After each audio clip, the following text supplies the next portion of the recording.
Estamos haciendo esta entrevista, esta grabación en un momento muy particular, en lo personal. A esta hora, hace 46 años, yo estaba cayendo preso en esa escuela que está ahí. Justo en este momento coincidió la posibilidad de hacer esto. Y creo que lo bueno es tratar de ubicar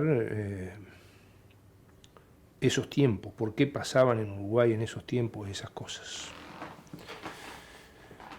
Y estamos hablando, por ejemplo, de 1968, 69, 70, 71, 72 y después toda la dictadura.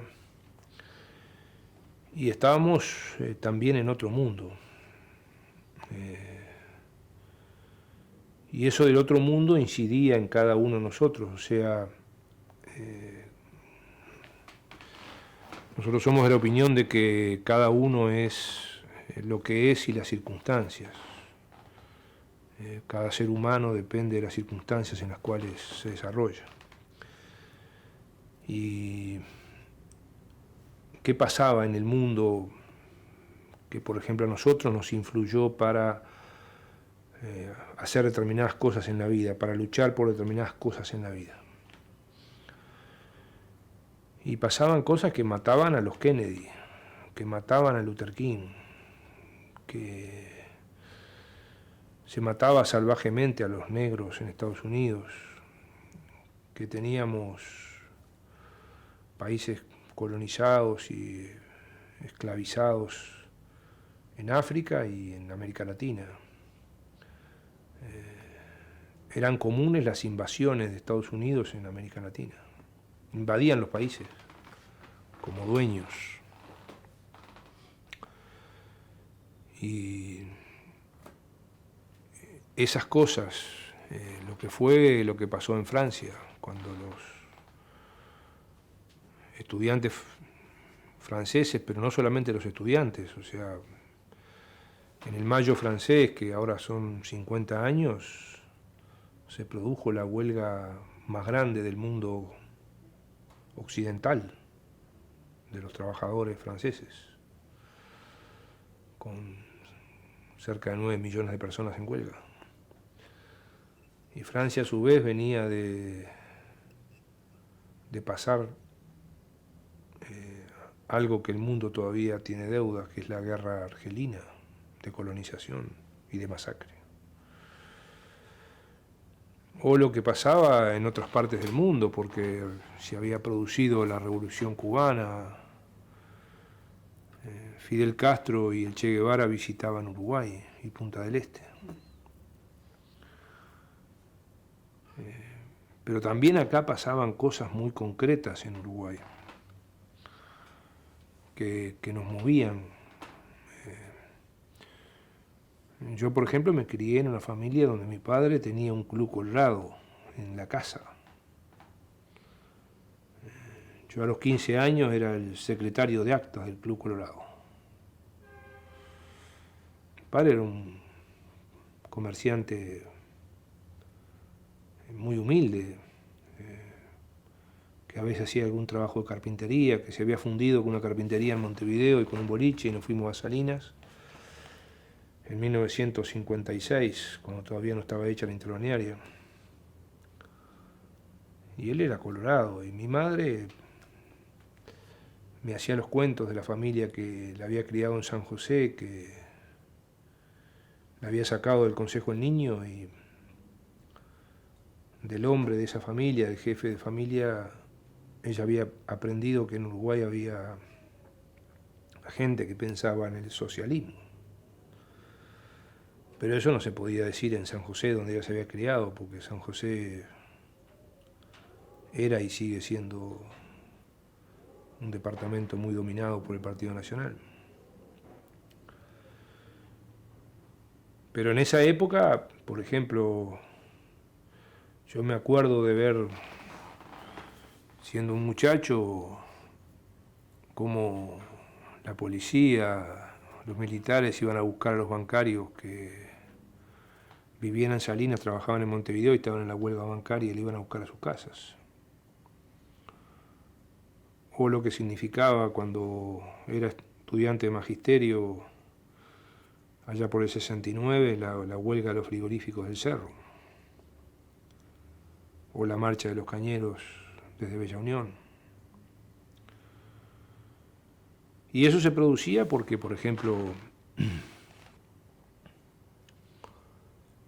se había dado en el Uruguay que por primera vez a partir del 58 ganan los blancos, después de un siglo de gobierno colorado,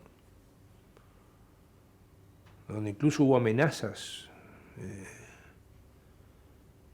concretas para no entregarle el gobierno al Partido Nacional. El intento de golpe que hubo en Uruguay en 64-65, durante el segundo gobierno blanco, después del golpe de Brasil en el 64. Lo que significa cuando la muerte de Gestido y asume Pacheco. Y lo primero que hace son las medidas prontas de seguridad, otro 13 de junio de 1968. Y las medidas prontas de seguridad son contra toda la población, contra los partidos políticos, contra los medios de prensa, contra los sindicatos, contra los trabajadores,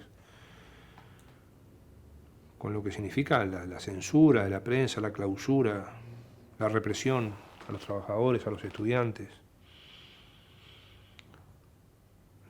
Lo que significa que la primera medida que se toma es derogar por parte del pachequismo los consejos de salarios, que habían sido creados en 1943. Estamos hablando que del 43 al 68 Uruguay tenía una experiencia importantísima de negociación colectiva en los consejos de salarios, de crecimiento de la actividad gremial, y cuando se consolida la primera central sindical unitaria en el proceso del 64 al 66, el Congreso del Pueblo, la respuesta de la derecha, del autoritarismo, es eliminar los consejos de salarios, pasar a la COPRIN, que era un sello, y cortar un proceso de negociación colectiva para los trabajadores que era parte de la lucha del crecimiento sindical y parte del autoritarismo que se desarrollaba en el país a partir de ese momento. Y señalo estos hechos porque todos estos hechos son anteriores al golpe de Estado del 73. Y a veces como que nos hemos olvidado y sabemos que hay quienes quieren hacer olvidar estos hechos anteriores al golpe de Estado del 73 y al inicio de la dictadura. Y quieren marcar como que, o quieren hacer aparecer como que la dictadura se produce porque se había generado una guerrilla urbana en el Uruguay y se trata de hacer olvidar todo esto que pasaba en el mundo.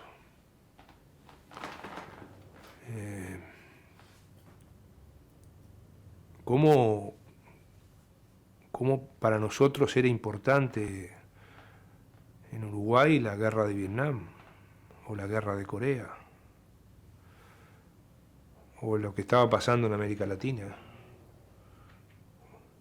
Y todas estas cosas son las que nos hacen ir cambiando. O sea,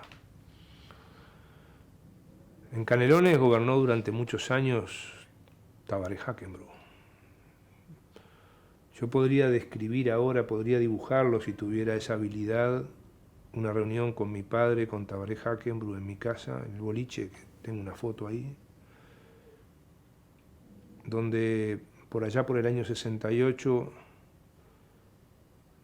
discutíamos con Tabaré Hackenbruch y con mi padre el estancamiento productivo del Uruguay, donde teníamos, por ejemplo, las mismas vacas que en el censo de 1908, 60 años después, o las injusticias sociales que aparecían en ese momento.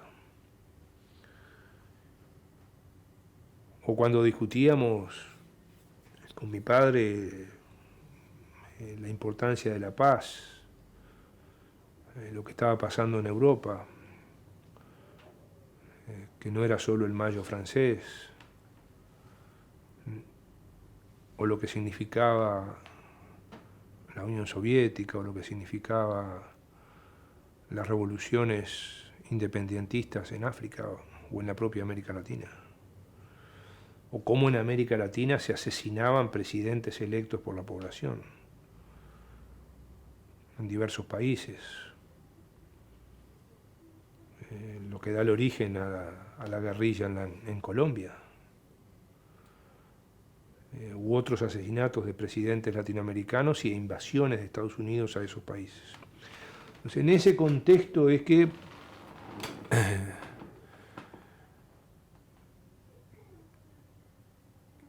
se crea, digamos, una sensibilidad en la población. En algunos sectores, como los sectores de trabajadores, con el impulso de la creación de la unidad sindical en la CNT hacia el año 66, lo que significa el Congreso del Pueblo en el 65, lo que significan estas cosas que nos van haciendo cambiar. Yo, que me había criado una familia con un padre colorado, cómo me empiezo, bueno, justo ahora hace 50 años, a definirme como un joven de izquierda. Y eso es cuando, por ejemplo, al salir del liceo tengo que optar qué voy a estudiar, pues mis padres no podían pagarme una carrera universitaria. Y bueno, decido hacer magisterio.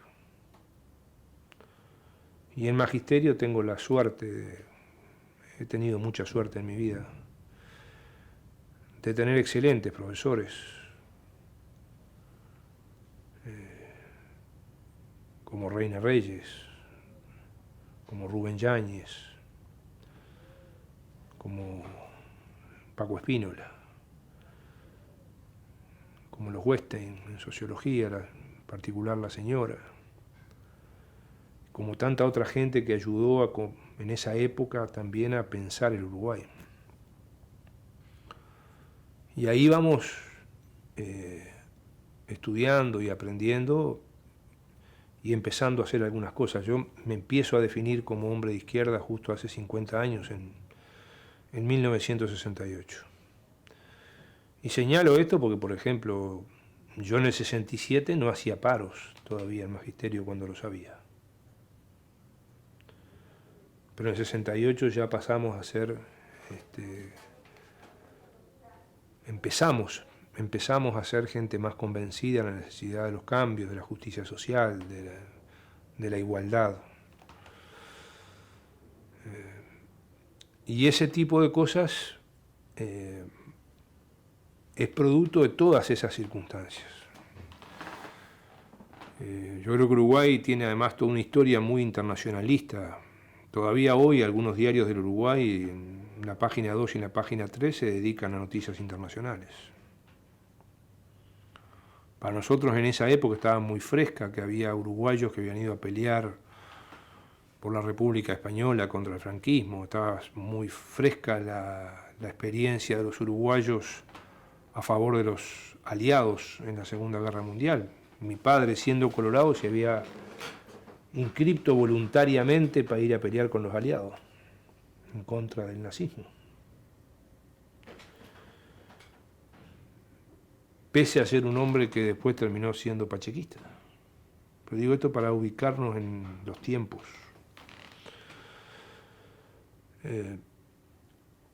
Y ese tipo de cosas que pasan en el mundo, yo creo que son las que nos llevan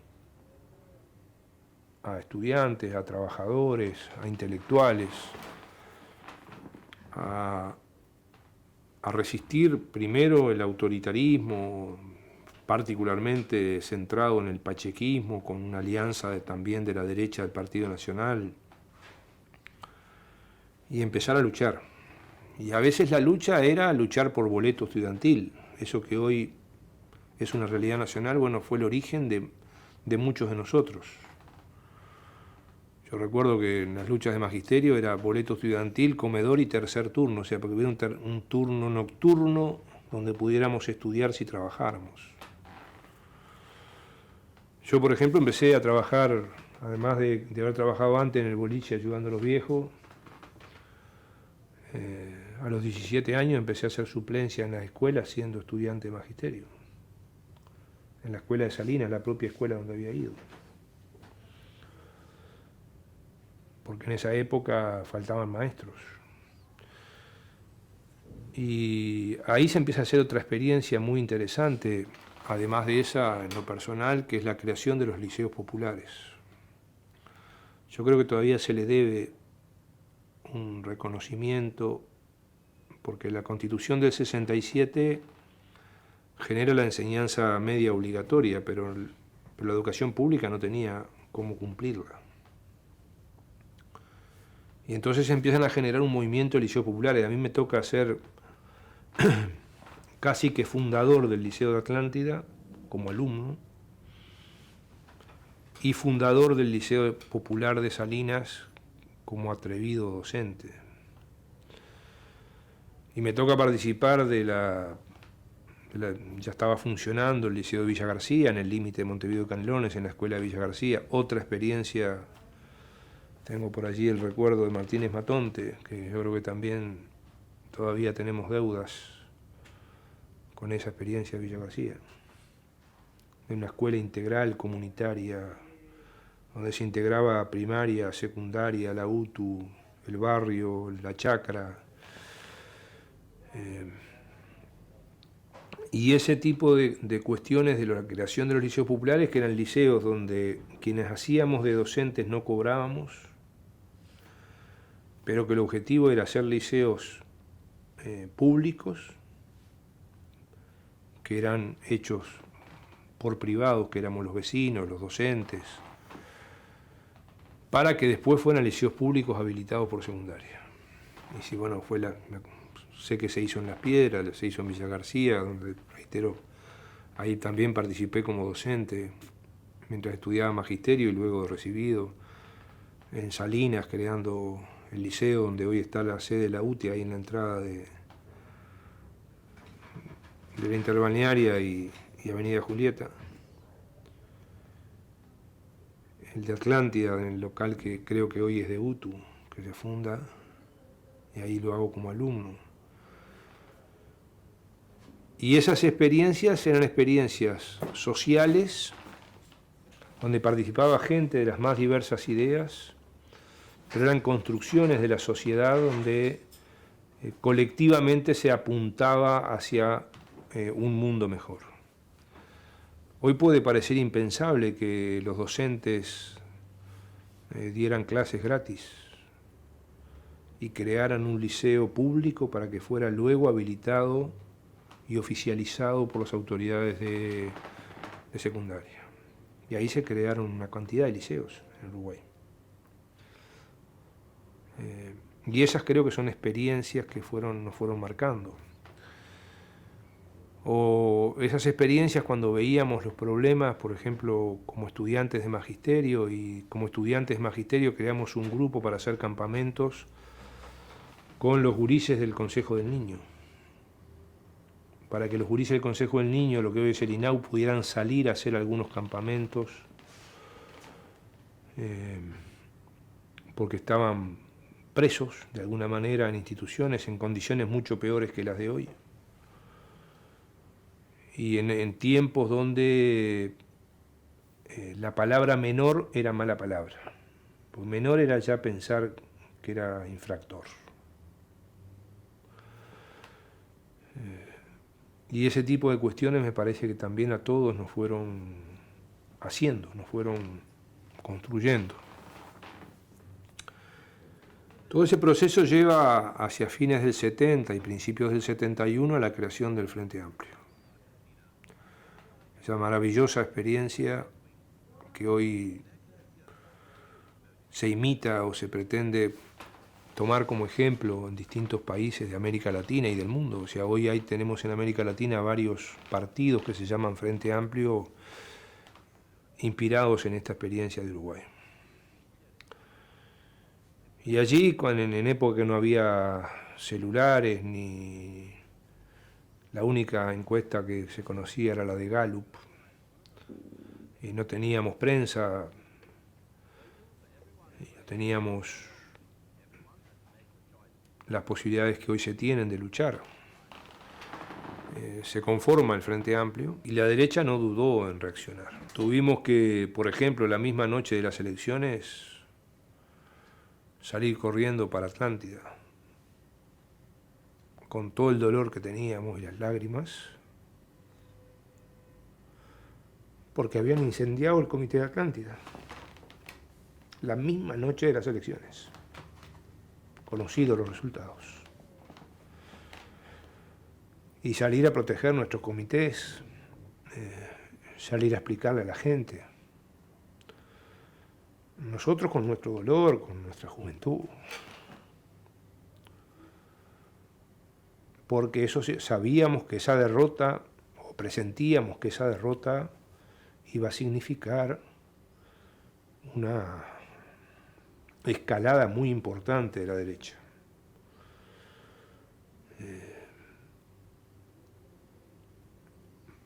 Pacheco pierde la reelección, pero gana Bordaberry. Entonces, eso era un golpe muy fuerte para nosotros. Todavía hoy se investiga si a Wilson no le estafaron las elecciones. Todavía hoy seguimos investigando hasta dónde es cierto que Brasil nos iba a invadir.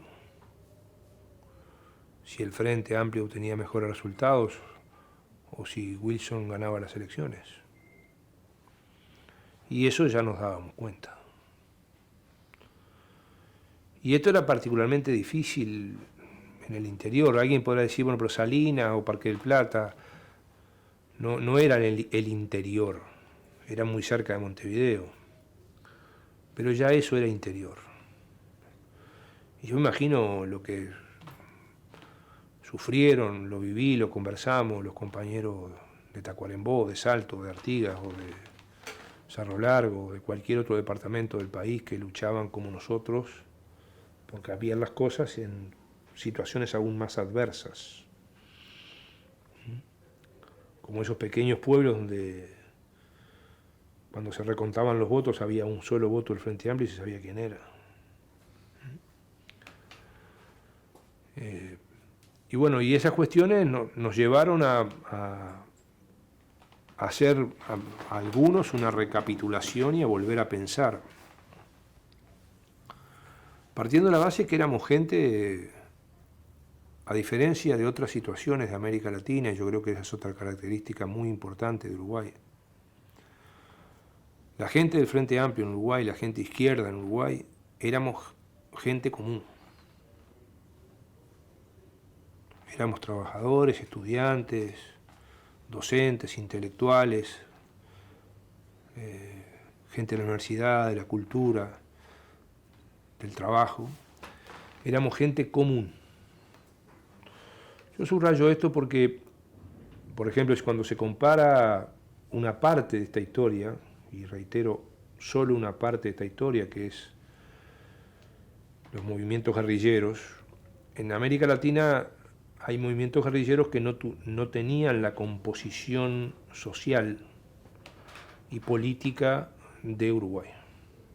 En Uruguay, la gente que participa de la izquierda es gente absolutamente insertada en la sociedad, ya sea de la izquierda político-electoral o de la izquierda que opta por la lucha armada o por otras formas. Y esa es una diferencia para mí muy importante que hace a nuestra historia. Como es una diferencia muy importante que nosotros rescatemos Artigas. O sea, la izquierda en Uruguay reivindica Artigas, reivindica su héroe máximo, reivindica las políticas sociales de Artigas, las políticas revolucionarias del héroe nacional,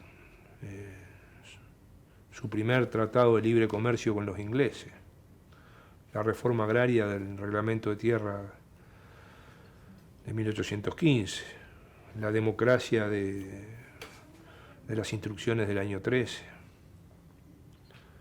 su lucha por los más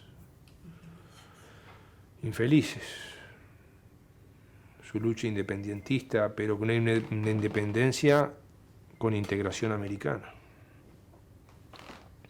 Basta leer la carta de Artigas a Bolívar, por ejemplo. Entonces creo que ese tipo de cuestiones son las que hacen que luego de la instancia electoral se continúen o reflexionemos sobre la posibilidad de luchar de otra manera. La derecha se agranda y tenía razones para ello. El resultado electoral, los resultados nuestros, la situación en América Latina, el golpe brutal en Chile, que para nosotros había sido una luz de esperanza, de llegar al gobierno por la vía electoral. El golpe en Chile es brutal, aún hoy. Creo que incluso ha dejado muchas más consecuencias, lamentablemente para los chilenos, que lo que la dictadura dejó acá. Y todo eso sucede en ese tiempo. Y bueno, allí, por ejemplo, en el caso nuestro, nosotros decidimos, en este marco de cosas, decidir empezar a colaborar con el MLN. En el verano del 71-72. Y eso es una decisión que es parte de este proceso, y solamente entendible como parte de ese proceso. Y bueno, y ahí sucede que empezamos a colaborar, a vincularnos, y al mismo tiempo a seguir construyendo Frente Amplio. Nosotros seguíamos siendo, por ejemplo, en mi caso, el secretario del Comité de Salinas, Cristina en Parque del Plata, en la coordinadora de balnearios, participamos en el Congreso del Frente Amplio posterior a las elecciones, en el primer Congreso, y seguíamos trabajando. Era, bueno, seguir hablando con la gente, seguir explicándole a la gente por qué luchábamos, por qué queríamos cambiar, todo lo que estaba pasando con el pachequismo, todo lo que estaba pasando con las dictaduras en América Latina y que eso podía venir a Uruguay. Y creo que allí, bueno, a raíz de un hecho, de un enfrentamiento que se da en Parque del Plata, más o menos a esta hora, en un día como hoy, en el mismo 13 de junio del 72, uno de los compañeros con los cuales nosotros nos vinculábamos viene a casa, ya venía herido, y ahí yo tengo un ejemplo de solidaridad muy grande. Me ha marcado bastante en la vida. Porque ese compañero viene herido, llega a casa, me pide ayuda, le digo, bueno, vamos. Y yo le digo, bueno, pero vamos, no, tenemos que ir a ayudar a los otros compañeros que están peor.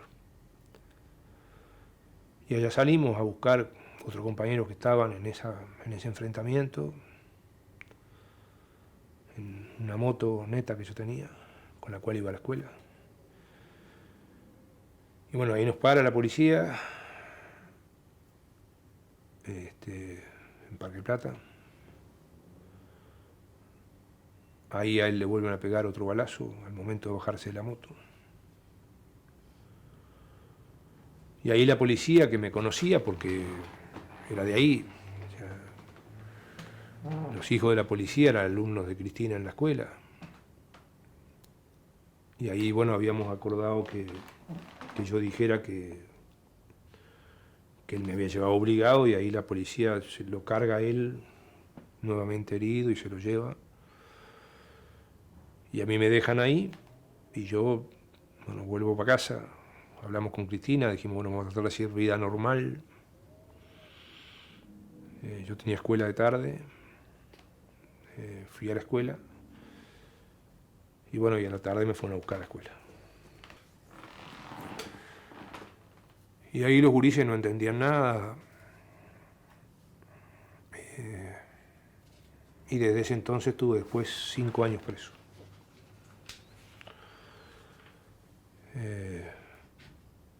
Cristina estaba embarazada, mi hijo nació en la cárcel. Y ahí pasaron cosas preciosas. Una de esas es esta, que después si quieren la pueden ver. Esa es una carta que me manda una alumna, Francisca. Es una carta de febrero del 73. Una carta que no llegué a recibir, que la agarré después cuando salí, porque la tenían mis padres.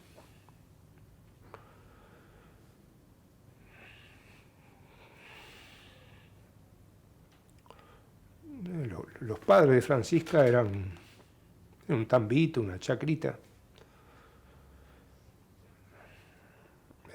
Ellos vivían ahí entre la Floresta y Estación Floresta, rumbo a Soca.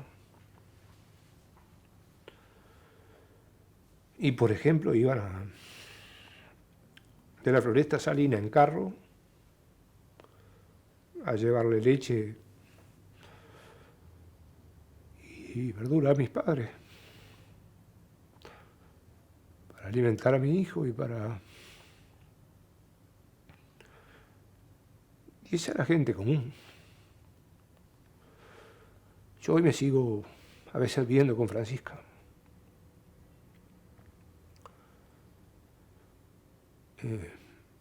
Los gurises, por ejemplo, mandaban cartas al cuartel. Y bueno, a mí me llevaron para el cuartel de Camino Maldonado, kilómetro 14. Y las cartas me las mostraban en una caja de zapatos, pero no me las daban. Y después fueron a la escuela a prohibir que me escribieran. Y esas son las cosas maravillosas, porque qué gurises de esa edad. Yo tenía quinto y sexto. Con todo lo que pasaba ya en la dictadura, sin comprender, porque yo creo que no podían comprender lo que nosotros hacíamos, porque todavía, sobre todo en algunas zonas, y en particular ahí en la zona de Floresta, Soca, no se podía comprender lo que nosotros hacíamos, pero hasta eso que hicieron que los que dirigían los cuarteles, de no permitirme, mostrarme pero no permitirme ver las cartas, o romperlas delante mío, eran formas de alentarnos, de saber que había gente afuera que estaba haciendo algo.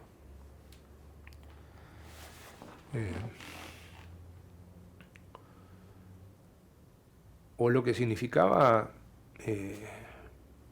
lo que hacían muchos familiares, muchos padres, muchos vecinos, muchos amigos.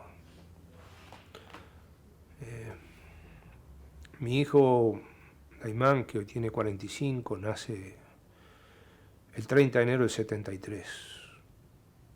Yo lo conocí en marzo, en el cuartel de San José, donde estaba en ese momento. Pero tengo la foto de los vecinos que fueron a recibirlo el día que llegó a casa de mis padres.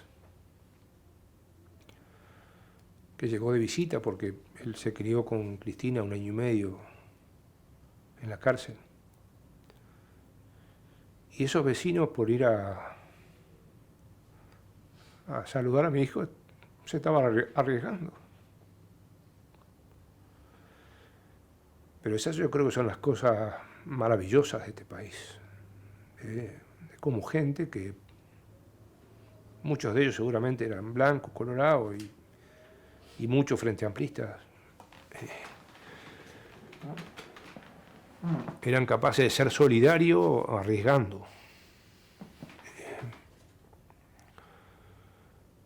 O lo que significaba después cómo ayudaban a mis padres, por ejemplo. Mi padre, que al principio no me quería ir a ver, porque porque para él inicialmente era una vergüenza que yo hubiera caído. El padre de Cristina tampoco.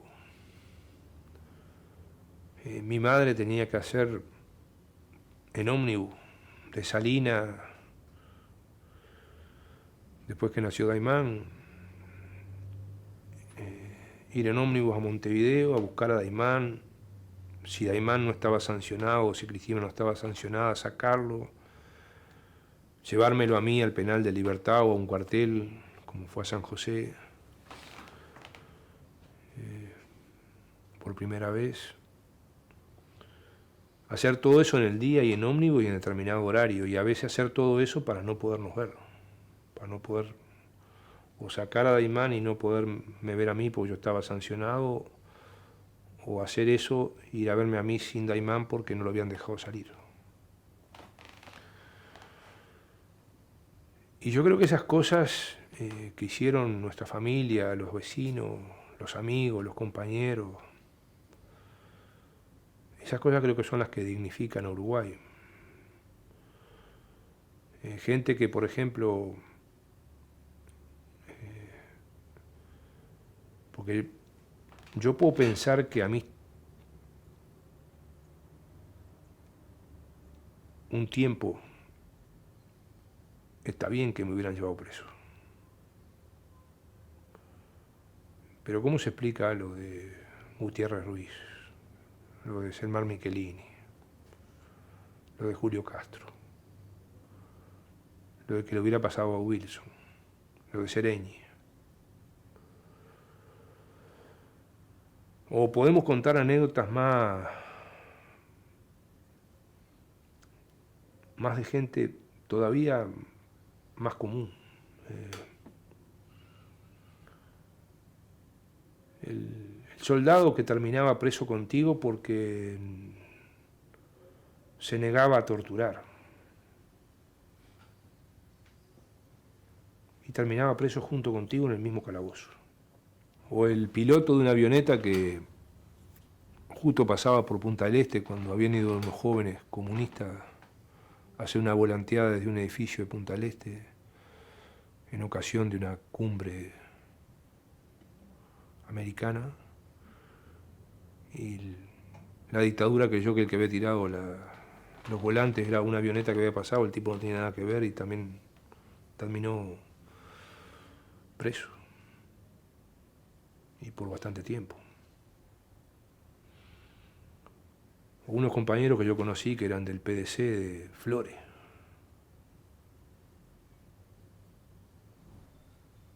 O gente que como Marta Pérez, que era una compañera de la fábrica, que conocí en la fábrica después cuando volví, que su único delito era ser la tesorera del sindicato de la madera, junto a cantidad de estudiantes o de jóvenes que en dictadura la quedaban por un volante. O la gente que en el 80 fue detenida porque el limpiaparabrisas del auto se movía sin llover para hacer señas del no. O los que fueron presos por cantar demasiado fuerte Tirano Temblado en el himno. Y bueno, y ahí después están todos los pesares, ¿no? Porque yo recuerdo cuando caí en cana, el primer pronóstico que me dijeron es que iba a estar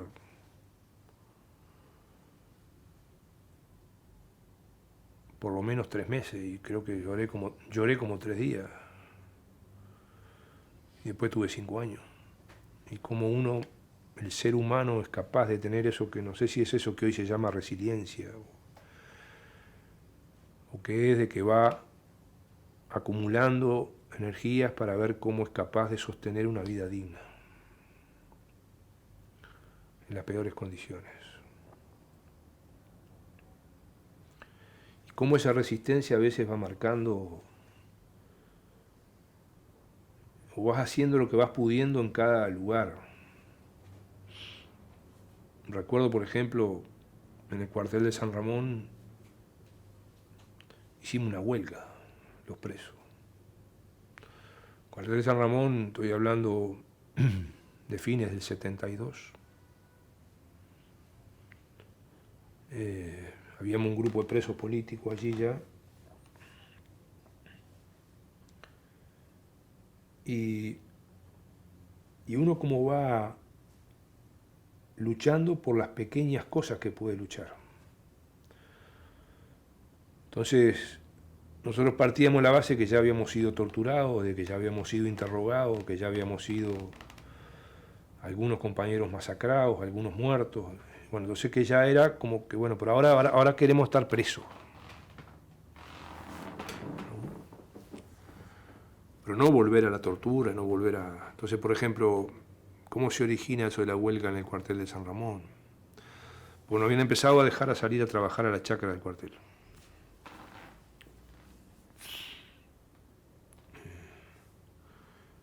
Y entonces un día vemos que sacan unos compañeros para llevarlos de vuelta a la tortura. Y los que estábamos en la chacra trabajando empezamos a romper todas las verduras. Golpeábamos, estábamos cosechando cebolla, me acuerdo. Ahí habían compañeros que habían caído de Canelones, de Santa Lucía, de Villa Rodríguez, de La Piedra. Y sabíamos que eso era que eso nos iba a costar más. Pero lo hicimos, convencidamente. Y lo hicimos todo. Y claro, después nos dieron, no sé, todo lo que nos hicieron después, pero había que hacerlo. Era como decir, bueno, nosotros tenemos que seguir peleando por algo. O cuando en la cana nos poníamos a estudiar para ver cómo podíamos seguir aprendiendo. Lo que significaba tener un libro clandestino. El riesgo que era tener un pedazo de libro clandestino. En aquella época no había fotocopia.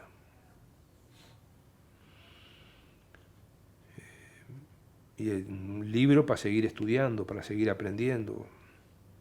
El riesgo de conversar con otros compañeros para seguir aprendiendo, que a veces compañeros que iban cayendo después. Porque, por ejemplo, hay todo un cambio cuando caen los compañeros del Partido Comunista, por ejemplo. Para los que estábamos antes, que éramos más bien del MLN y de otros movimientos similares. O cuando nos enterábamos del asesinato de Selmar y el Toba, o cuando aplaudíamos y nos sancionaban porque veíamos en el penal salir un compañero en libertad, o cuando hacíamos ruido porque veíamos que llevaban un compañero de vuelta para la tortura. Y esas eran formas de luchar, como la gente que luchaba afuera, como el que nos iba a visitar. ¿Cuánta gente la quedó por ir a visitarnos? ¿Cuánta gente la quedó por hacer una colecta para llevarnos una bolsa de comida o de ropa al penal de libertad? Y creo que ese tipo de cosas son las que tenemos que rescatar. Porque creo que muchas veces se trata de construir un relato donde se ignora desde la matanza de Luther King o de Kennedy o la prisión de 28 años de Mandela o la lucha por la ley orgánica universitaria o la lucha de los estudiantes, o se trata de desfigurar, como se ha hecho en estos días, la muerte de Liberarse o de Susana Pinto. Y esas cosas yo creo que tienen que ser parte de nuestra historia y de nuestro recuerdo para que no se vuelva a repetir, porque no fue porque acá hubo cosas e incluso errores que cometimos. Nosotros cometimos errores en esa lucha, por ejemplo, que hicimos. Para mí fue un golpe enorme, por ejemplo, siendo maestro de la Escuela de la Floresta, el ataque que hizo el MLN a la comisaría de Soca. Fue en el mismo momento que yo era maestro de la escuela. Y Soca estaba al lado de la Floresta. Y para mí eso fue un error. Un error grave. Y creo que esas cosas son las que a veces también tenemos que ver, reconocer y plantear para no darle lugar a quienes intentan hacer un relato donde solamente ese relato termine favoreciendo a los que quieren el poder para seguir enriqueciéndose, no preocupándose por los pobres, no preocupándose por los trabajadores, no preocupándose por los jubilados, no preocupándose por la democracia. Entonces, me parece que estas son las cosas que tenemos que ver y ver cómo separar de los errores que cometemos desde el campo de la izquierda y el campo progresista de los grandes lineamientos de la historia. Por eso uno hoy se siente más convencido que antes de que debe seguir luchando por la igualdad, por la redistribución de la riqueza, por la solidaridad, por la justicia social, en contra de este capitalismo extremo que se impone en el mundo, que recorta derechos de los trabajadores, del jubilado, que desprecia a los pequeños empresarios, a los productores, a la gente que trabaja en el campo y en la ciudad, que desprecia la democracia, que desprecia los organismos internacionales. Entonces me parece que todo esto son las experiencias que nos da un poco esta historia, ¿no? Y esas experiencias de esa gente, como yo hablo de los alumnos, mencioné a Francisca, pero podría mencionar al Naranjo, que me viene a ver cada 2 por 3, y las cosas que me han contado ellos y otros gurises que ya son hombres y mujeres hoy, porque yo era maestro apenas un poquito mayor que ellos, tenía en algunos casos solamente 3, 4 años más que algunos alumnos, o 5 o 6, y cómo esa gente hoy, para mí la alegría de poder volver a verlo, de poder seguir ese camino. Y en ese proceso después viene otra etapa, que es la etapa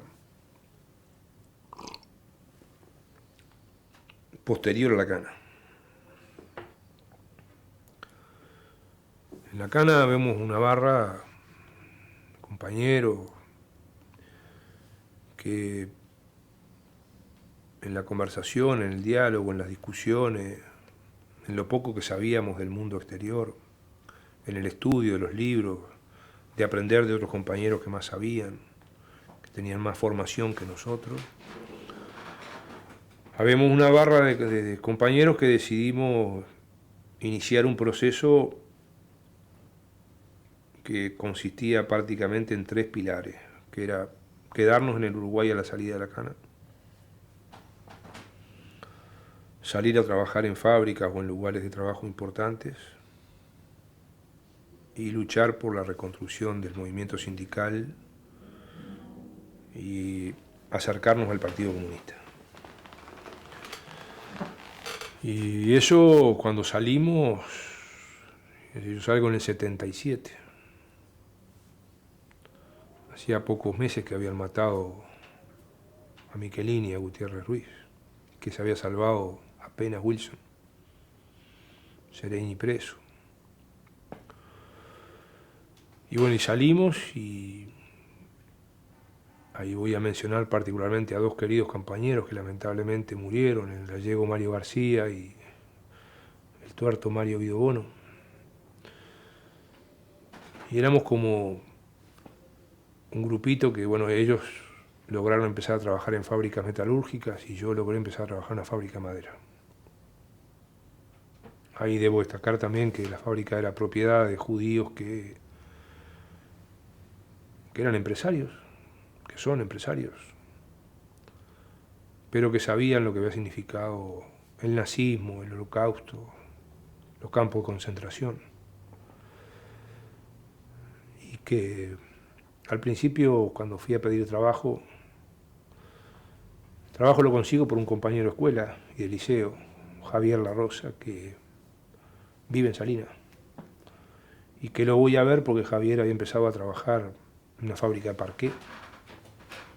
Cuando yo salgo de la cárcel, estaba internado en La Española, y ahí casualmente había un querido compañero, Scriqui, que trabajaba en la fábrica que yo después fui a trabajar. Era un excelente mecánico.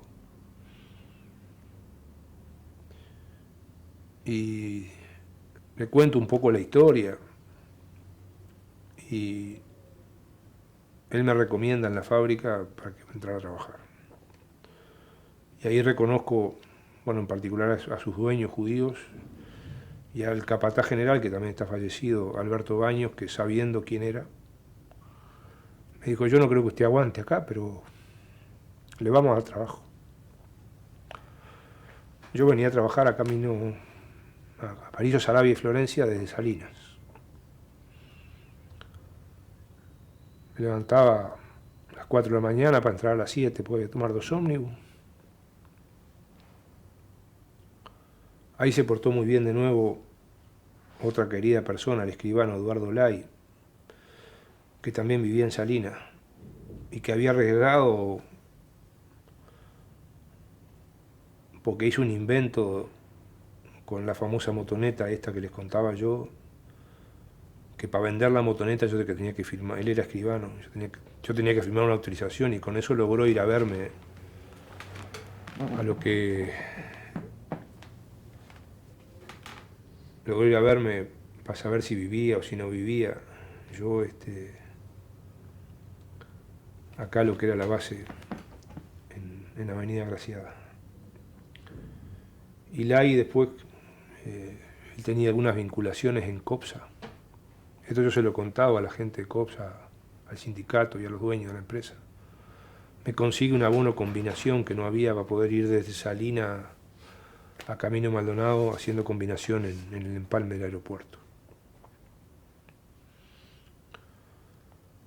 Y esto lo menciono porque esa actitud que tuvimos alguna gente para nosotros era corresponderle a la gente que se había quedado afuera peleando.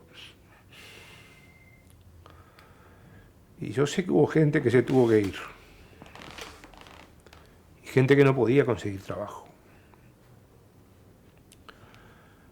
En esa suerte que hemos tenido en la vida, que yo he tenido en la vida, pude conseguir trabajo y trabajé 15 años en esa fábrica. Y de ahí terminé siendo dirigente sindical. Gallego Mario y el Tuerto también terminaron siendo dirigentes sindicales de la UNRWA. Pero esa idea de que teníamos que quedarnos, que ir a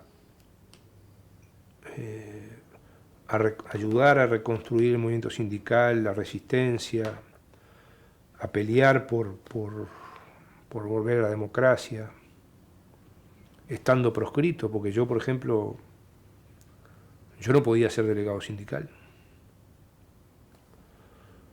Pero teníamos que ver cómo ayudábamos a organizar sindicatos a la salida de la dictadura y para ayudar a salir de la dictadura sin aparecer. Como Daimán, que era chiquito, yo no me olvido más la alegría que tuvo cuando vivíamos en las viviendas de Camino Maldonado, ahí en el barrio Imbe, en el 11 y medio. El día que vino llorando de alegría a casa a contarnos que en la estación, la subestación de la UTE, de ese barrio de viviendas ahí muy popular, donde vivimos 23 años, decía: vote no, en el 80. Como la gente del barrio, por ejemplo, porque yo ahí, nosotros hemos cometido un error que por suerte también salió bien. Porque esa vivienda donde fuimos a vivir eran viviendas que habían sido construidas fundamentalmente para el personal de tropa del cuartel donde nosotros habíamos caído, en el kilómetro 14. Y ahí, por ejemplo, esa anécdota yo les contaba hoy, por ejemplo, el soldado que terminó preso en el mismo calabozo por negarse a pegarle a un preso encapuchado para torturarlo. Yo lo viví, por ejemplo, cuando entré a la fábrica. Entro a la fábrica y a los pocos días que entré me agarra un compañero en el baño y me dice: yo sé muy bien quién sos. Yo te cuidé en el cuartel de Camino Maldonado. Pero queda tranquilo que conmigo no pasa nada. O los propios soldados que estaban viviendo en el barrio donde nosotros fuimos a vivir. Y cómo uno tenía que... Porque yo me fui a vivir ahí en el 79. Seguía la dictadura. Salimos a pasear un día con Cristina y Cristina inmediatamente reconoce a una soldado, a una cabo, que la había custodiado a ella cuando había nacido Aymán en el Instituto Militar de Estudios Superiores, ahí en el Prado. Y esa cabo seguía siendo cabo. Y el esposo seguía siendo soldado. Y sus hijos empezaron a jugar con mis hijos. Y empezamos a ir a campamentos juntos. Y seguía la dictadura. Y esas cosas yo creo que hay que rescatarlas para ver cómo somos capaces de construir una sociedad mejor, porque la dictadura la gente no se podía juntar de a tres, de más de tres.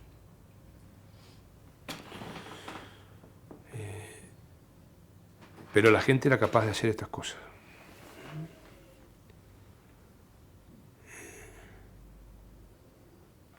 A Daymán lo llegó a cuidar la familia de un sargento que me había cuidado a mí en el cuartel, en el mismo barrio ahí, el Camino Maldonado. Y cómo después nosotros, cuando empezamos a poder salir, porque yo no pude votar en el plebiscito del 80, no pude votar en las internas del 82, no pude votar en el 84, porque estábamos proscriptos. Perdón, en el 84 ya votaba, en el 84 ya podíamos votar. Pero en la 80 y 82 no. Y cómo ir haciendo esas cosas y que la gente entendiera cuando la gente sabía lo que uno había pasado. Entonces, por eso yo creo que estas cosas que están haciendo ustedes fortalecen, sirven. Eso que me pasó hace 46 años es para seguir comprometiéndonos en la lucha por la democracia, en agradecerle a la gente que hizo eso posible. Porque yo creo que esto fue posible por esas cosas. Yo creo que todavía emociones como las que tuvimos ahora en mayo, cuando el memorial, en el penal, pero todavía tenemos que hacerle un agradecimiento mucho mayor a los familiares, a los vecinos, a la gente que afuera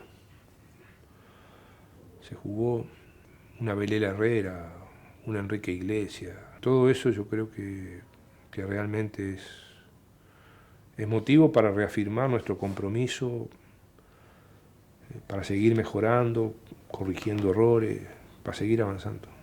Jóvenes como ustedes, gente como María Julia, la Intendencia, Voces de Canelones, porque creo que los uruguayos y el mundo necesitamos hacer estas cosas, necesitamos recuperar memoria, recuperar recuerdos, saber cómo fueron las cosas,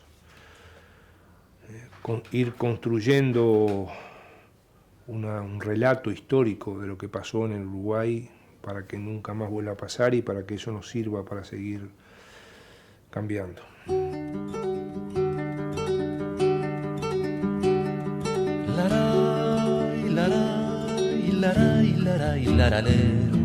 Qué linda la madrugada con ese sol trafoguero.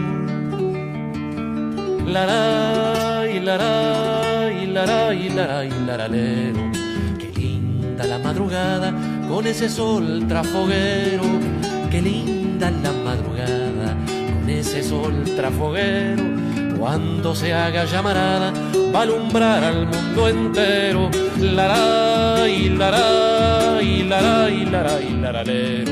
Qué linda la llamarada alumbrando al mundo entero.